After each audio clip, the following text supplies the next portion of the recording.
Hello, good evening, and welcome everyone. My name is Evan Cortens. I'm a fourth-generation settler born in Mohkinstsis on Treaty 7 territory, and I'm the Interim Dean of Continuing Education and Conservatory here at Mount Royal University. On behalf of the Conservatory, who are co-presenting this concert along with the Land's End Ensemble, I'm very pleased to welcome you to our world-class Bella Concert Hall for what I know will be an incredible concert. The Bella, the Taylor Center, and Mount Royal University are located in the traditional territories of the Niitsitapi, Blackfoot, and the people of the Treaty 7 region in southern Alberta, which includes the Siksika, the Piikani, the Kainai, the Tsuut'ina, and the Îyârhe Nakoda. We are situated on land where the Bow River meets the Elbow River. The traditional Blackfoot name of this place is Mohkinstsis, which we now call the City of Calgary. The City of Calgary is also home to the Métis Nation.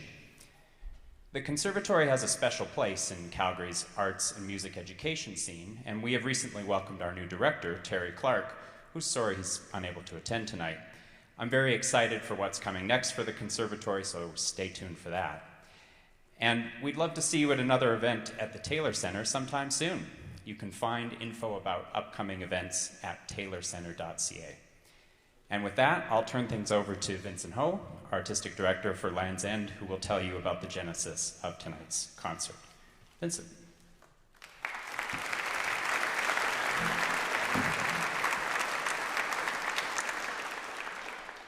Thank you very much. As Evan said, my name is Vincent Ho. I am the Artistic Director of Land's End Ensemble. And tonight we are celebrating our 25th anniversary season with featured artist Dame Evelyn Glennie. Now, Evelyn Glennie is one of the greatest musicians in the world. She is an inspiration to everyone, both the hearing, hard of hearing, and non-hearing world. As a deaf musician, she had to find new ways to create and experience music and sound.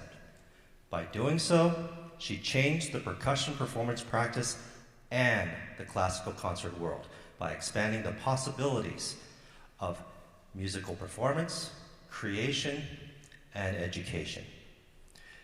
Music is so much more than what we have been traditionally taught in Western music schools. There is sonic texture, feeling the vibrations of sound, feeling the energy of the performer, seeing and interpreting the gestures and movements of performers, and so much more. Thanks to her accomplishments, she has single-handedly changed the criteria of all music schools in the UK. Now, no music school in the UK can reject a promising student for any disability.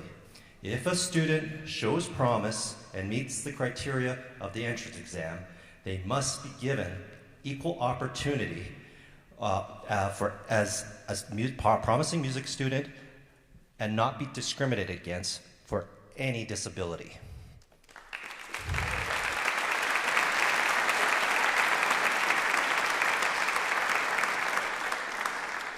By doing so, it is up to the school to help them find new ways and techniques to express themselves through their music and instrument of choice.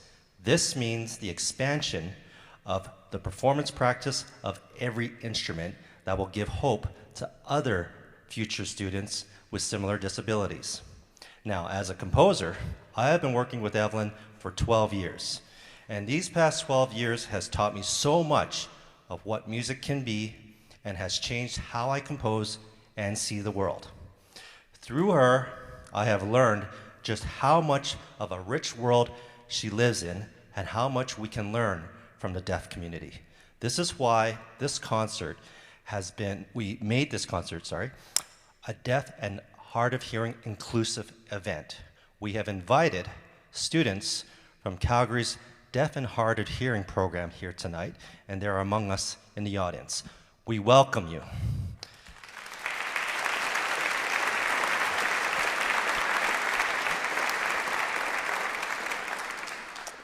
Throughout this week, our musicians had the wonderful experience of gaining so much from working with Evelyn while learning new ways of communicating through music.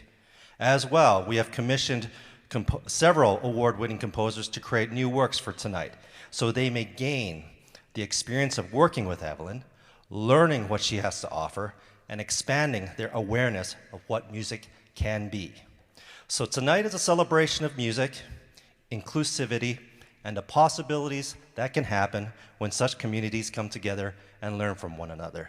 So it is my heartfelt expression to tell you welcome, and I hope you enjoy the concert. Thank you so much.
Thank you.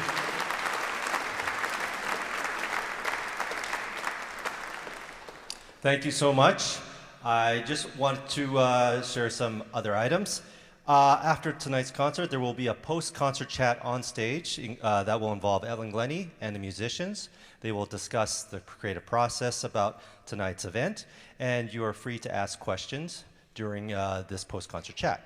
Afterwards, there is a post-concert reception where there will be catered food, and Evelyn and the musicians will be coming out, taking pictures, signing autographs. I also want to mention that Evelyn has a new book that was released just this past April called Listen, How Evelyn Glennie, a Deaf Girl, Changed Percussion. It's already become a bestseller, and it's a story of her life. We're being sold in the lobby, and she can come out and sign autographs. Also, as part of the Land's End and Evelyn Glennie project, they recently recorded several works of mine that's being released on October 14th. But tonight we actually received the pre-release copies for tonight that features Sandman's Castle and Nostalgia, which is on the next half. And again, sold at the lobby. So feel free to come, enjoy yourself, listen to the jazz music that's being played tonight, have some food, chat with the musicians, the composers, and of course, Evelyn Glennie. I'll hope to see you after the show. Thank you so much.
So, Evelyn has a special encore for tonight.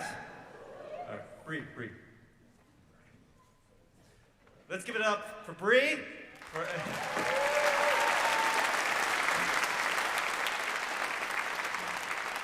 For this special encore, we would like to invite the students of the Deaf and Hard of Hearing to come on stage and join us as we sit together. Please.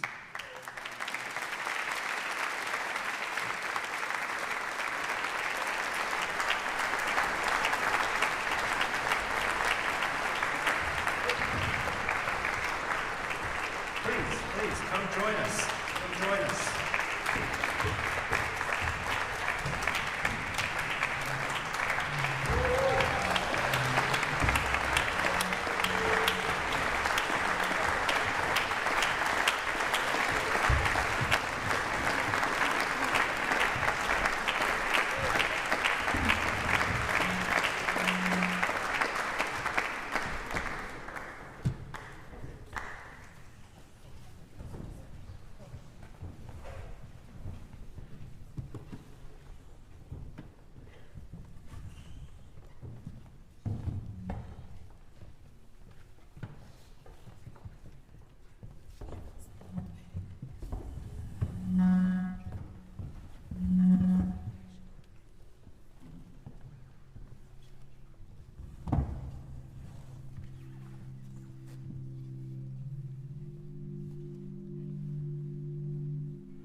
Hello again.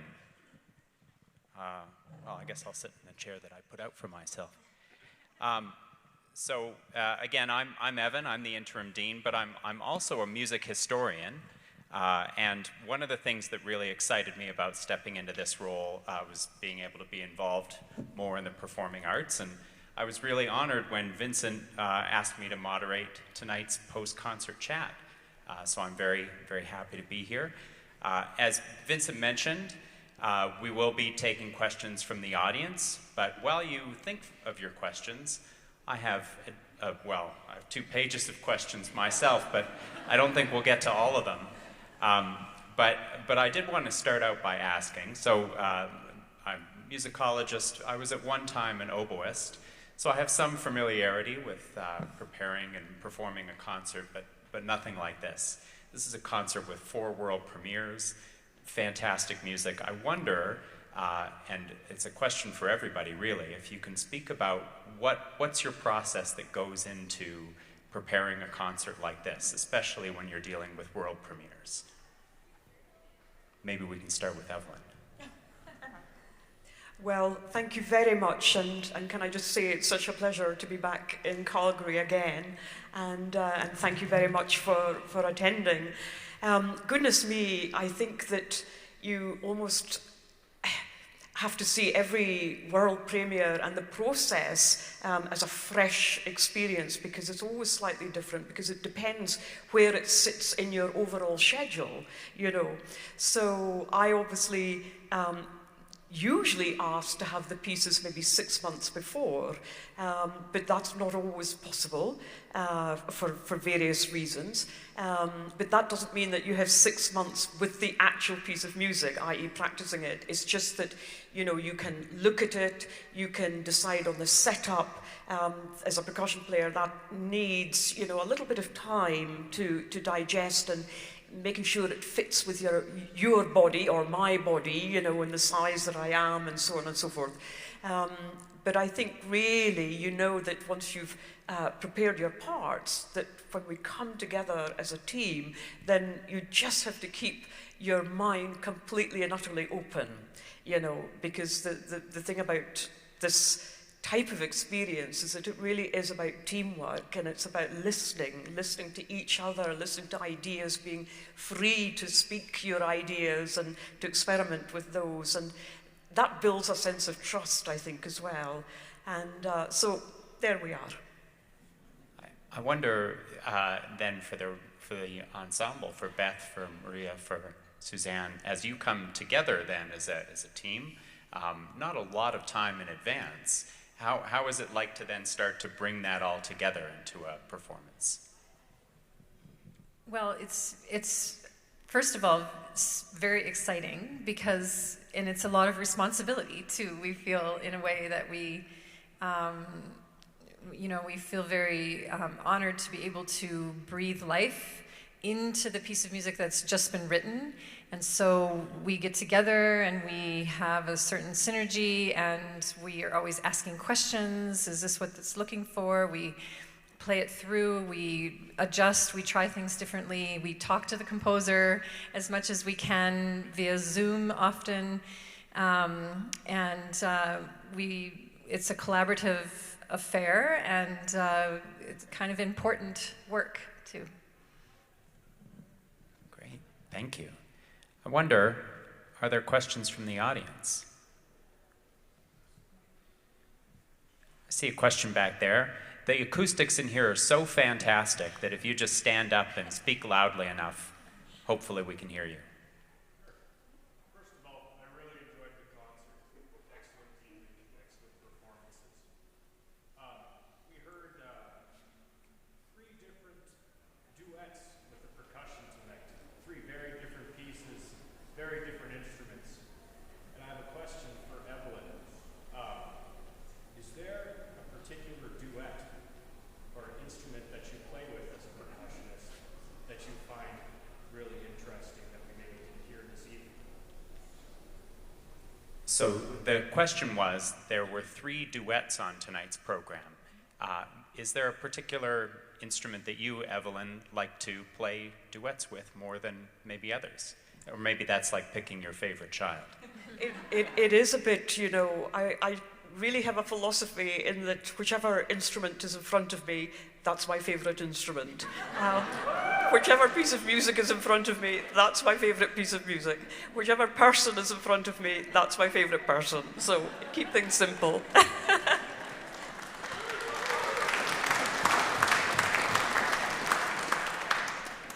But you also, don't you do some improvisations with guitar also? Yes, I like to improvise. Yeah. I like soundscapes.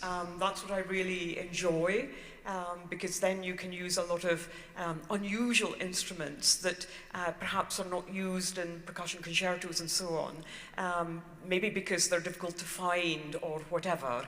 So, you know, it's fairly choosy as regards to when you do the improvisations, depending on the equipment available.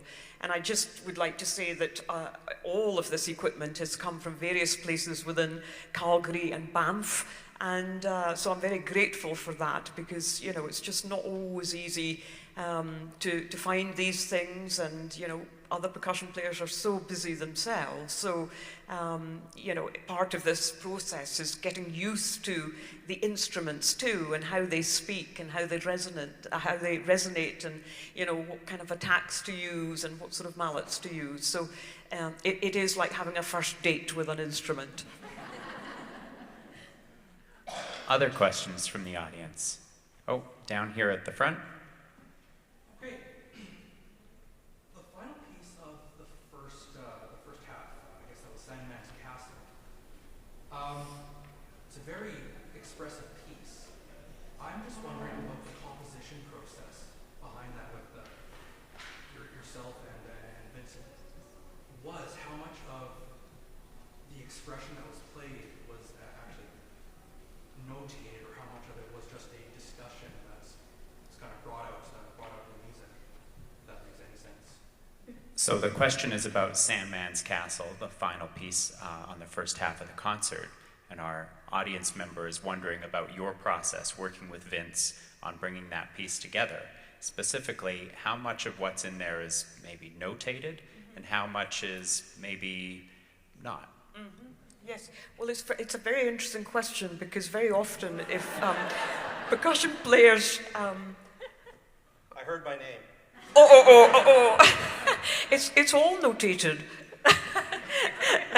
No, but funnily enough, we worked on the soundscapes of the tam-tam in, was it China, or I think it was China. It started first she asked me to write a piece to celebrate her 50th birthday. She gave me a choice of piano or tam-tam. I chose tam-tam because I thought that would be a great creative challenge.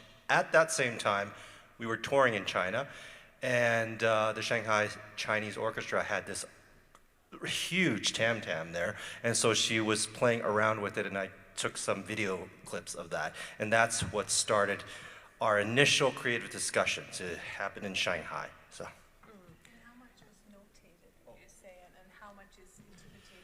Oh, okay, that was the beauty of it. None of it was like notated in the traditional Western notation form. It was all graphical gestures, almost like calligraphy, like Chinese calligraphy, where every stroke represented the gesture. And that gave Evelyn the opportunity to interpret it however she wished. And that was a breakthrough for me as a composer, trying to capture the gestural magic of what Evelyn can do in notation form. I really had to break away from the Western traditional notation system to create a new notation for myself that would best represent Sandman's Castle on paper. So.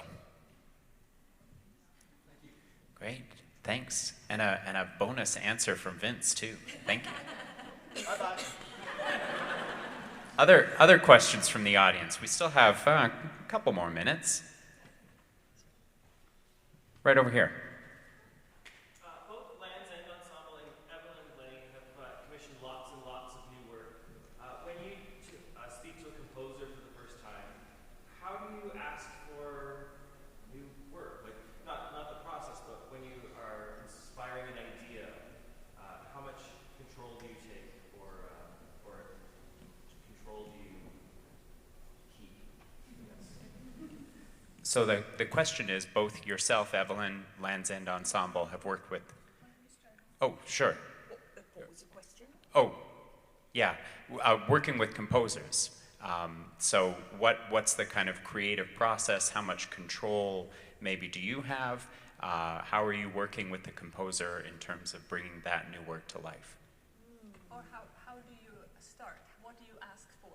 Do you just ask for an instrumentation or Yes, or interesting. a special idea or? Absolutely. I think part of it is recognizing the general voice of the composer. And so, for example, some composers say, well, I'm more a drummy composer, I like drums, or some may say, oh, I really like marimba and mallet percussion and so on.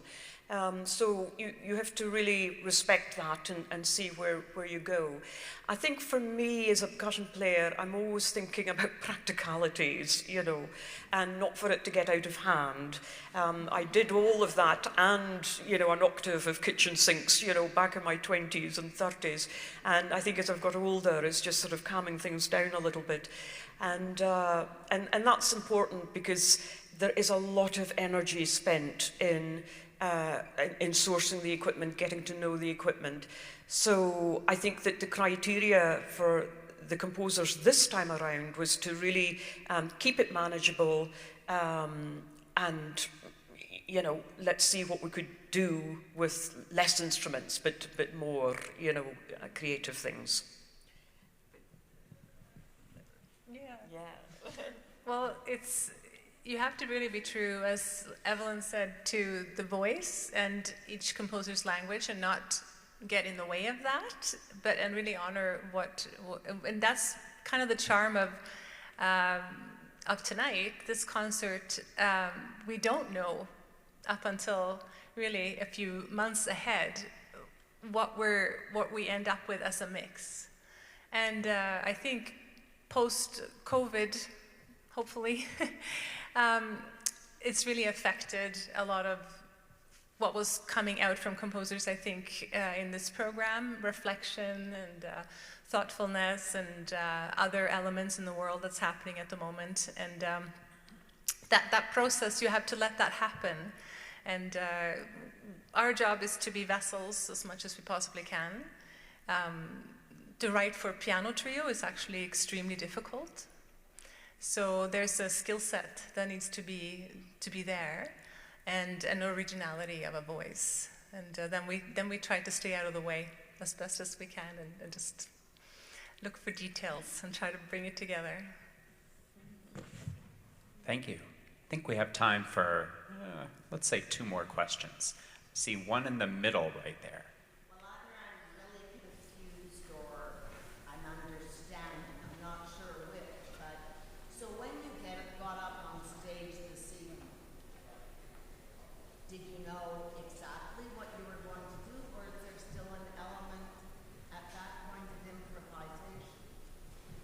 So when you come up on stage tonight, did you know exactly what you were going to do, or is there still an element of improvisation? Oh, I think that, the beauty of live performances is that you definitely know, in this case, the order of the pieces that we're going to play. And so that's a good start. And then, a live performance means that anything can happen. So obviously you've prepared as best as you can. And I think that it is all about, feeding off each other and feeding off you too. The presence of an audience is something just that it's so difficult to describe, but you put us on this tightrope almost, and we end up doing things that never seem to happen in the privacy of our practice rooms. So, your presence is very much part of this world premiere. And in a way, even if a piece is 100 years old, 200 years old, whatever, it's still a world premiere if it's played, because it's in a different acoustic, a different audience, different people playing it. So, it's always a new experience. But I think the thing about world premieres and giving that very first performance, it's almost like passing your driving test, and it doesn't make you into a Michael Schumacher or whatever immediately, but you need many, many performances to then, you know, find your own, you know, ways with it and experiment with lots of different things. And that's the beauty, you know, when you're playing music, you want to play it more and more and more to see where it can go and how it can grow. So it's important that other people take on this repertoire too. One quick comment with that, in our world of contemporary music too, it's not like when you go to the symphony and you hear these masterpieces that are being performed over hundreds of years. Sometimes what we feel is really important is to create a legacy of recording new music as well, so that it's accessible, it's available for others to try and hear and be inspired by. But usually in the short span of contemporary music, sometimes it's hard to do repeat performances even of a piece. So that's why something like the live stream tonight, inspiring other people to hear these incredible compositions, will mean that we can spread it further than right here, which is important. Yeah. Yeah, that's a great point. Follow-up question? Yeah, I'm still just trying to make sure I understand. In a way, then, for all of you, not just you, Evelyn, when you get up on stage tonight, like in terms of things being notated, say the old way as to melody, like the melody line, are you all in a way just jamming with each other? We rehearse a lot. We have, the composer prepares a score of his or her work, where you can see all of everybody's part notated down. And then we have also individual, like I might have a cello part, a violin part for Maria, or sometimes we actually do read from the score. But in the pieces we played tonight, there's something very specific on the page. Perhaps the way Vince described the solo that Evelyn did with the tam-tams, that was a little different kind of notation. But typically, we would be looking at the same kind of notation that Beethoven did. And so it's clear in that we have a starting point, we have a tempo, we have pitches, we have rhythm. And then after that, we're part of the creative process, bringing that to life.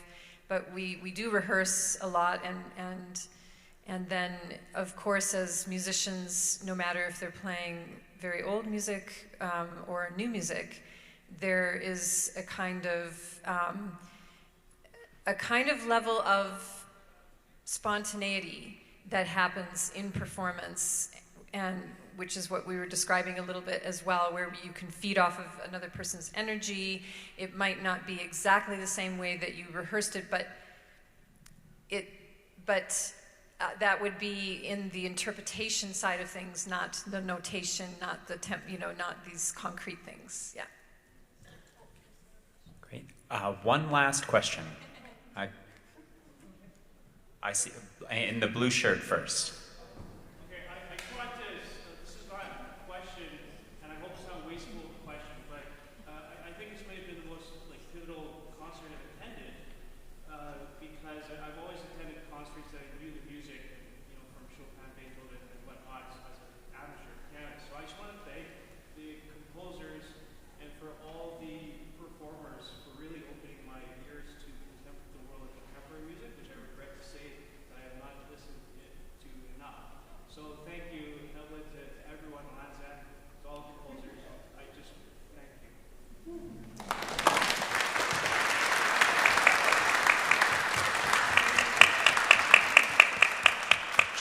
One last question down here in the middle.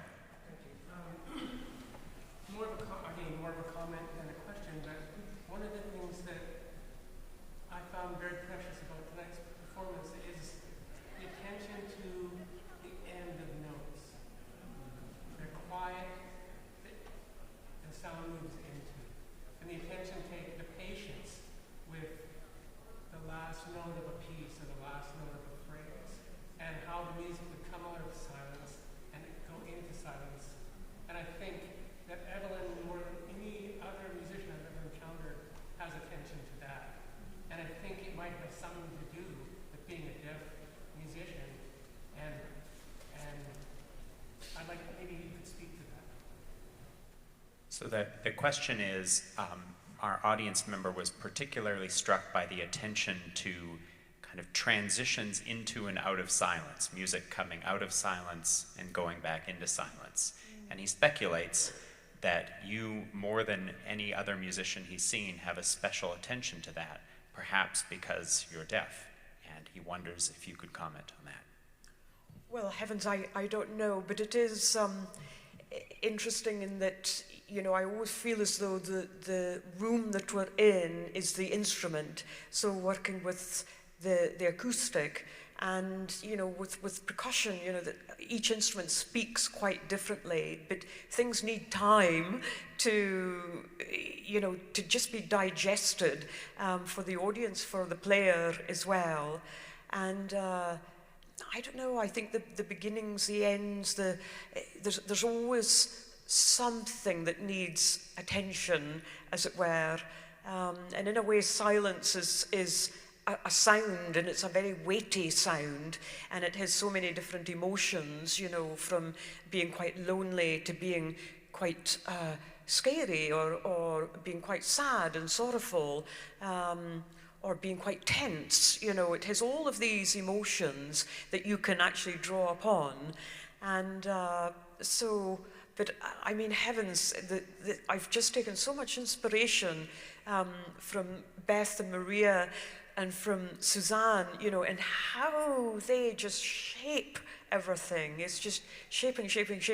And I had really, you know, it's been a week of a lesson, you know, a masterclass in that respect. So, but I think it is just paying attention.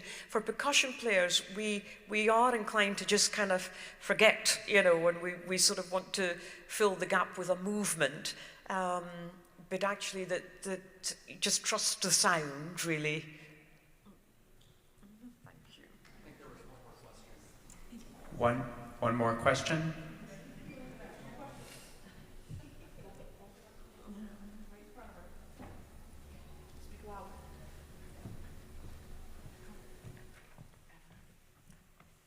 Evelyn, why did you use two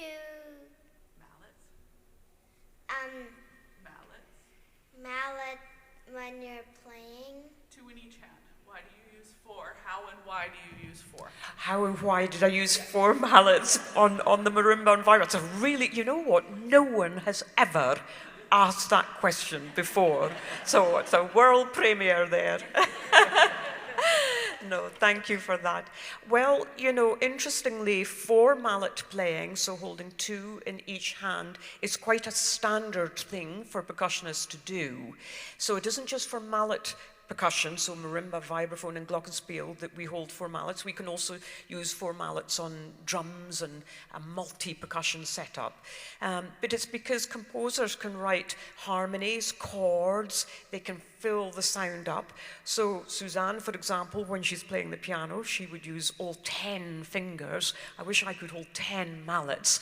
But anyway, so but it is possible, can you believe, to hold 6 mallets, 3 in each hand. So that is something that we're developing. But 4 mallet playing, 2 in each hand, is really quite standard nowadays for percussion players. So, but let's not forget to play with 2 mallets, though. Thank you.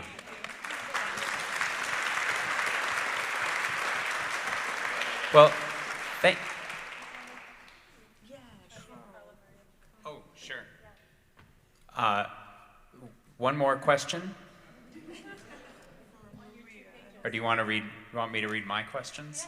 Oh, I don't know if I can follow up that one. I don't have any world premieres, I'm afraid. Maybe here's a good one to end with. This has been hinted at a little bit already, The pandemic has been hard on everybody, obviously, everybody here, but I think in many ways it's been especially hard on the performing arts, on music. So much of what we do, of what you do, can't be socially distanced. It's inherently a live, in-person, together kind of thing.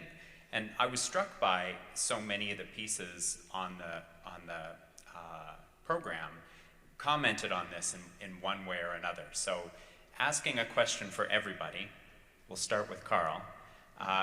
Coming out of the pandemic, knock on wood, what do you see, like, what do you see looking forward? Like, what's next for the arts? What have we learned from the pandemic? Where do we go from here?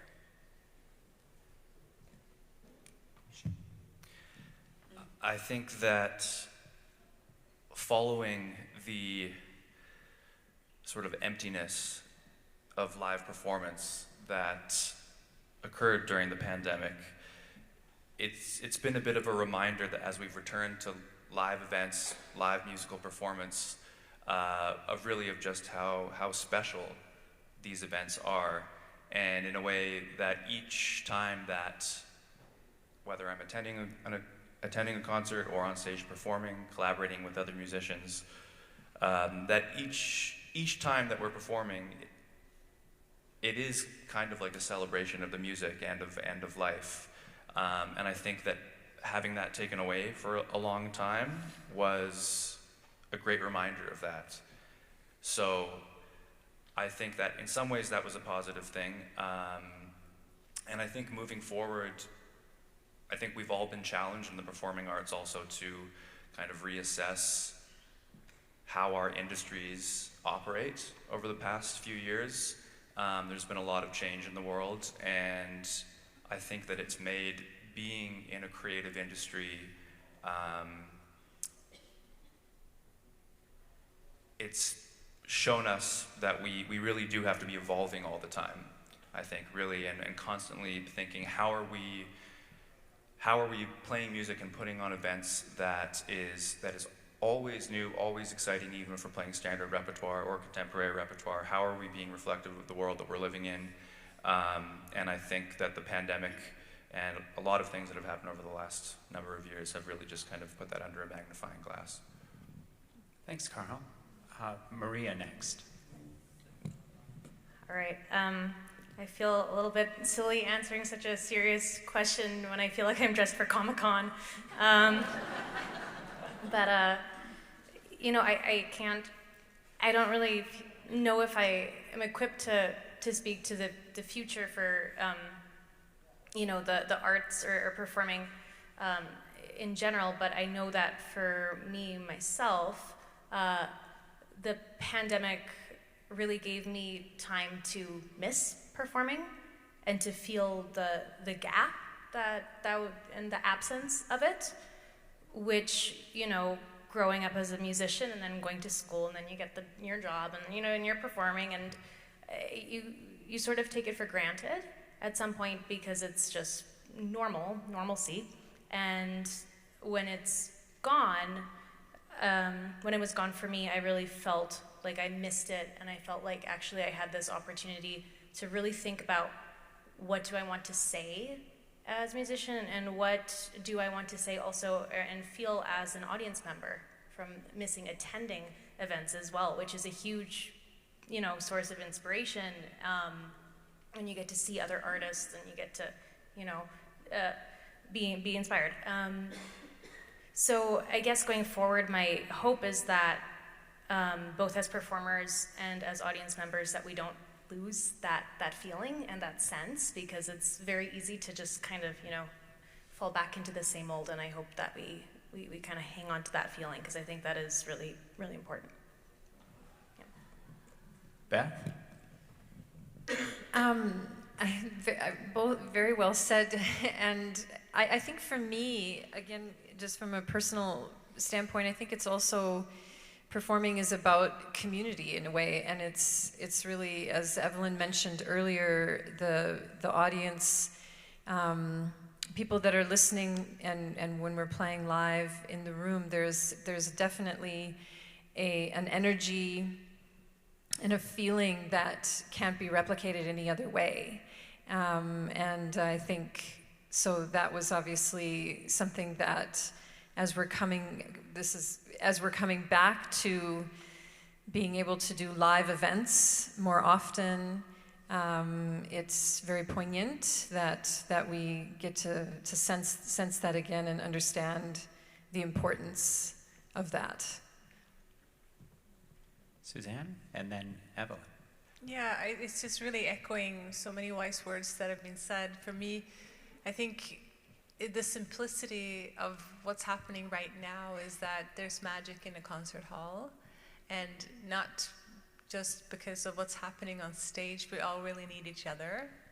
We're so grateful for everybody who showed up tonight to share this with us, and that's what I want to do when I'm not performing, is like being in attendance, like Beth said. Who else is giving me magic at that moment, or who else can I identify with and be inspired by? And so in that sense, we're just grateful that you're here, and we need each other. It's as simple as that. It's not meant to be in our living rooms the whole time, right? And look at this hall.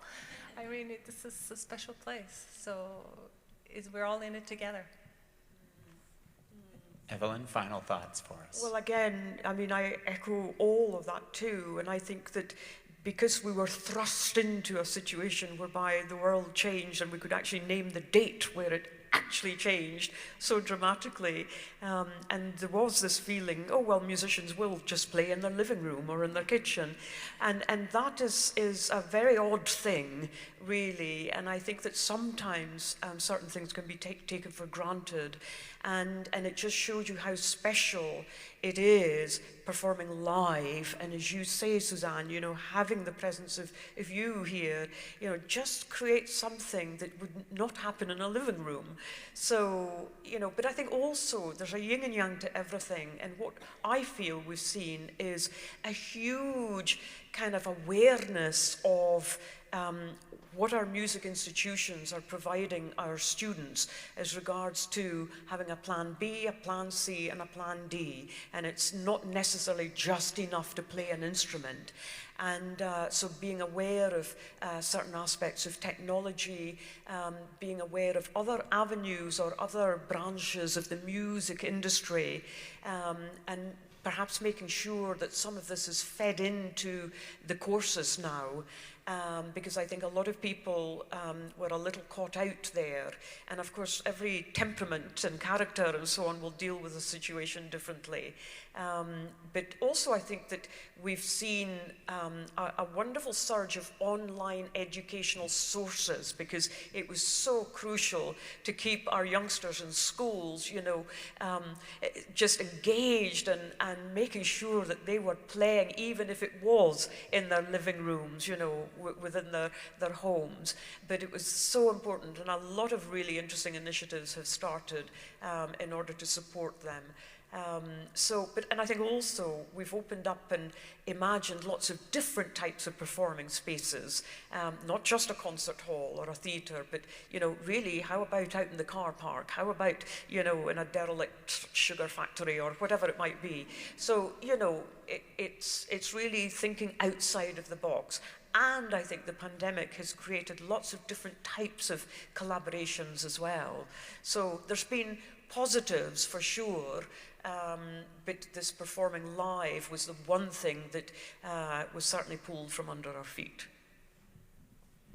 Well, I want to say thank you so much to the audience for all of your fantastic questions and your attendance, and thank you so much to the musicians for joining us for this chat. But it's not over, because it continues out in the lobby with the reception, where you can still come and have a chat with everybody and enjoy some time together. Thank you.